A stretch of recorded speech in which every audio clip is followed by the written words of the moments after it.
There are about 3.3 million Muslims living in the United States. 5 of them live in Dawson, Minnesota. That's a small town about 150 miles west of the Twin Cities.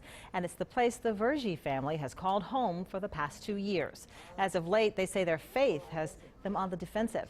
Susan Elizabeth Littlefield shows us how a woman of another faith stepped in to turn small-town gossip into a big discussion. The Great Wall. You don't remember the Great Wall? The Great Wall. Like many families, the Virjis like to travel. These are just a few of their favorite places. Perhaps their boldest adventure, though, was moving from Pennsylvania to rural Minnesota in 2014. I left a very lucrative leadership position. In fact, that hospital has several times called me to try to come back, to recruit me back, but I've just found a professional satisfaction which was second to none working here. Ayaz is the director of the local hospital. A passion for rural medicine is what brought him to this town of 1,500 near the South Dakota border. The people are amazingly genuine and nice here in the rural towns.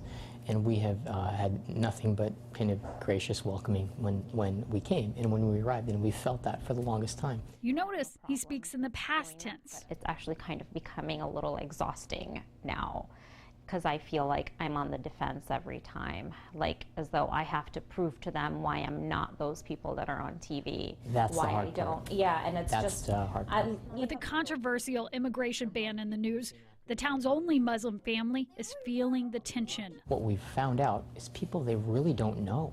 They really don't know. They think that Islam promotes terrorism. They think that Islam oppresses women. They think that Sharia tells you to cut people's heads off. There were a lot of questions swirling around this small town about Islam. So a woman of another faith stepped in. I saw a need for people to become educated on another world religion other than Christianity. And that's where my internship project stemmed from.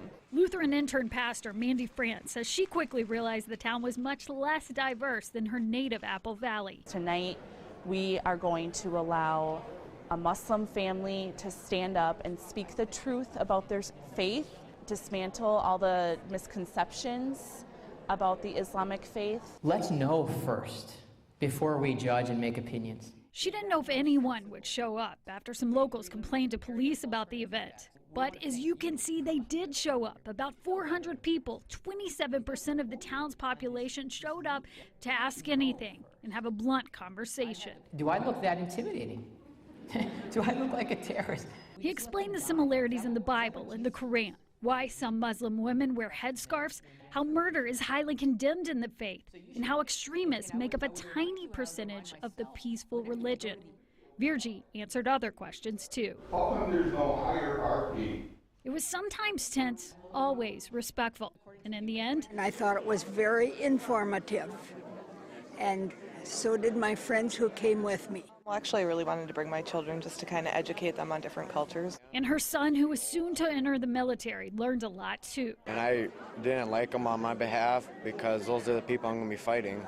But now, you know, you got to love everybody. Intern Pastor Mandy's point exactly. Christ's command to love your neighbor, we follow that. Hopefully bring an end to Islamophobia within not only just the community, but hopefully it spreads. And if the small town crowd is any indication, it will. Thank you, everyone, for coming. It has been an honor to talk to you. Susan Elizabeth Littlefield, WCCO 4 News. If you would like to see a copy of Dr. Virji's answers to some commonly asked questions about Islam, we do have a list for you on WCCO.com/links.